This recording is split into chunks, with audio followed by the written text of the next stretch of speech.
Yo, what's good, word? It's your boy Twiz, and welcome to another episode of 5 Minutes of TWiZDOM. 5 minutes of tips and tricks to help grow your music brand.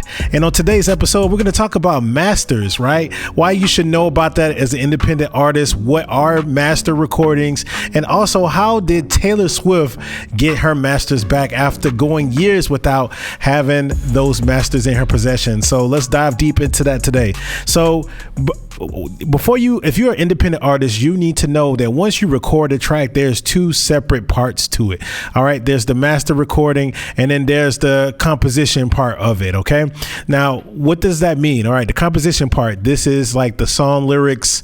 This is like anybody who's played an instrument in it, just anybody who's a part of that song.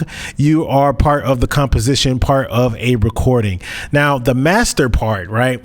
The master part is basically the recording itself, the audio file. This is why you hear in a lot of places people say that studios retain ownership of the masters at their studio. That's debatable. I don't think that's quite the truth. But again, as an independent artist, you should be prepared enough to have an external hard drive or some kind of jump drive to be able to get your session off of the computer. Because technically, if it's recorded with their equipment and it's recorded on there, technically it is their copy of the masters, right?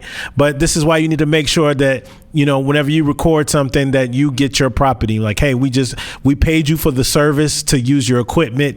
We paid you for the service to provide engineer if you purchase an engineer there. And this is my recording. I am the property owner of this masters because I'm paying for it. This is what the monetary value of the exchange that's given to you. So understand that that's the process right there, how it works. Now, if you're a signed artist, how this works, right, is that in order to recoup the funds of you being signed, usually music labels keep ownership of the masters, and they may give you, if they really rock with you, they'll give you the freedom right for the lyrics and stuff like that, the composition part, because that is a very integral part of the song. So they give you the rights to the lyrics and stuff where you're owner of all of that, which helps you with your royalties and be able to tour and perform.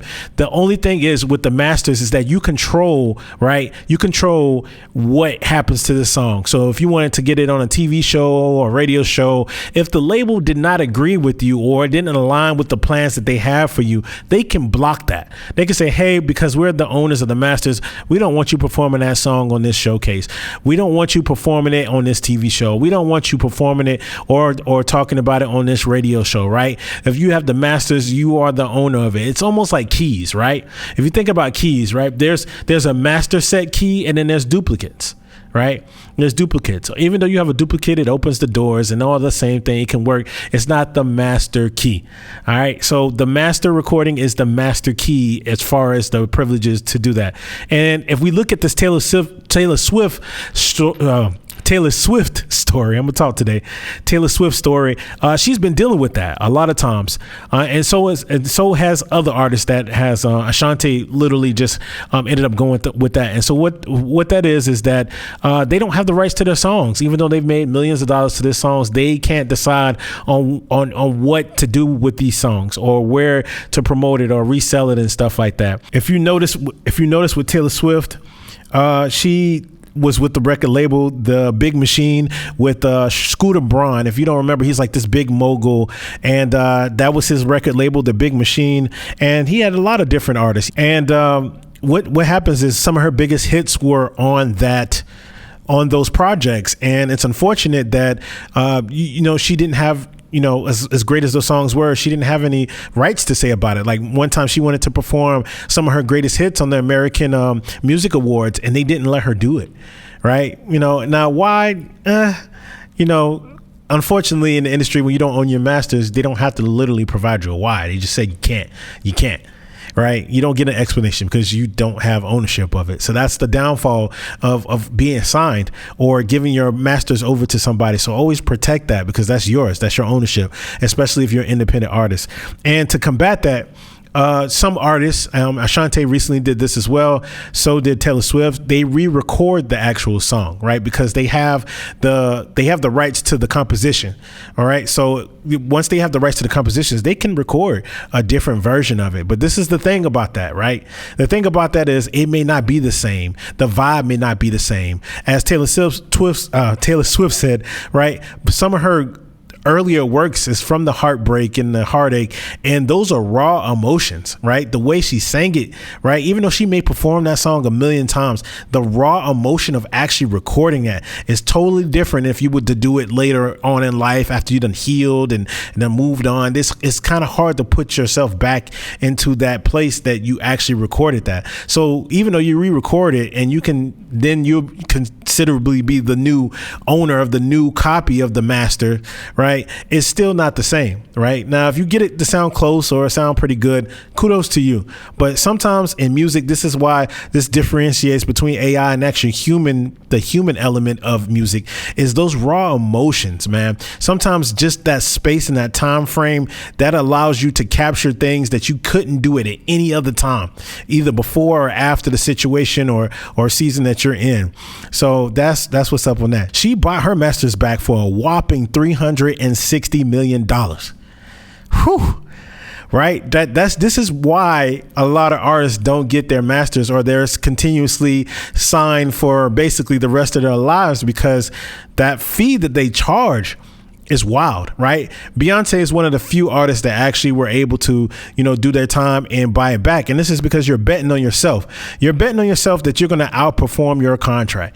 Now, that's rare to do, right? It's rare to do. You have a couple of artists that get out of their contract because they overachieve, right? Beyonce overachieved. Taylor Swift, even though she re-recorded her albums, she overachieved. She's a very big icon, very popular. People consistently listen to her music, even her newer music. So therefore, she was able to raise the capital to purchase back her her masters. There are so many artists out here that are very, very talented and have sold a lot of records, but not enough to get their masters back. We talk about millions of dollars.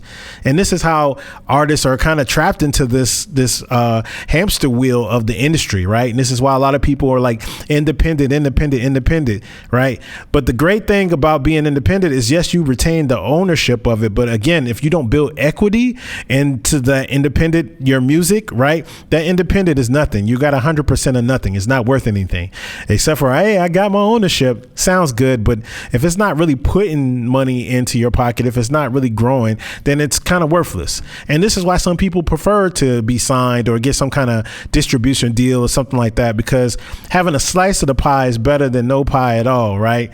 And and that's really what it is when it comes to that. So if you're operating as an independent artist, man, you want to make sure any situation you want to retain your masters. It's okay giving up a little bit on the publishing and the composition side of it. It's fine, the splits right there, but you want to retain your masters. Even producers, you want to retain your masters, because yes, you can be in charge of who hops on your beat. You can resell, lease your beats, or whatever the case may be. That's great. But the thing is, once you lose that master, you no longer have rights to say anything about the track that's happening. And if you're a person that is very particular about your stuff, you want to find out how to retain your masters as much as possible. Or if you're sharing the master, you want to make sure it's with a partner that is willing to see the vision that you have, or some kind of contract that is agreeing that, hey, we need to be notified of XYZ before you move on to anything like that. And that's the way you just really have to operate it. So congratulations to Taylor Swift. Congratulations to those who are able to get their masters back. Those who are still working on that, keep continuing, fight the fight. But shouts out to my indie artists, and shouts out to my people who have ownership, because ownership is key anytime you're building anything. All right. Hey, do me a favor. If you haven't already, please hit that subscribe button, hit that like button, hit that notification bell to get these gems, man. This has been another episode of 5 Minutes of TWiZDOM. It's your boy Twiz, and I'm out, certified.